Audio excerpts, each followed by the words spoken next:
In this guide, I'm going to show you how you can lower the number of running processes here in Windows 11. Before we do get into this guide, make sure to like the video and subscribe to the channel with all notifications on. It really does help the channel and lets us know that you want more content like this. We'd greatly appreciate it. And if at any point that this guide you do have any questions, just ask them down in the comment section below and we can help you out further. I'm going to be doing my best to reply to every single comment down there. Now, if your PC is feeling slow, laggy, or your CPU and RAM usage are constantly high, this is likely because Windows 11 runs way too many background processes by default. And these processes fight for system resources and can seriously hurt your performance. Obviously, in this guide, we're going over how you can reduce those, speed up your PC, and improve boot times. What you're going to want to do first is hit Control Shift and Escape to actually open up your task manager. Once you go ahead and do that, filter to performance on this left-hand sidebar, and you'll see how much is currently being used. For example, mine is saying right now, in terms of things happening,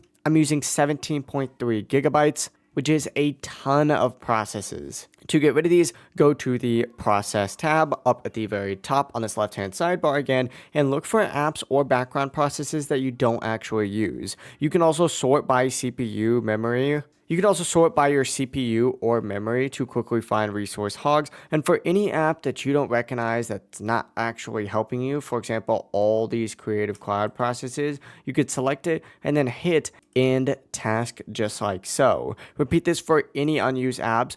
Just keep in mind, do not close any Windows system processes, only close apps that you recognize. Next, go to this little Startups app section on the left-hand sidebar again, and this is going to show everything that starts automatically when Windows does boot up. Sort by startup impact right here. And for apps that you don't want launching on startup, what you're going to want to go ahead and do is just right click on whatever app it might be and just go ahead and disable it. Now, this could be stuff for like Adobe Creative Cloud, Spotify, Copilot, any launchers that you don't need immediately. And once you do that, you're going to significantly improve your PC immediately. It really is as simple as that. If you guys did have any questions, just ask them down in the comment section below and we can help you out further. I'm going to be doing my best to reply to every single comment down there. Before you do leave this guide, make sure to like the video and subscribe to the channel with all notifications on. It really does help us out and lets us know that you want more content like this. We'd greatly appreciate it. Have a great rest of your day though. Peace.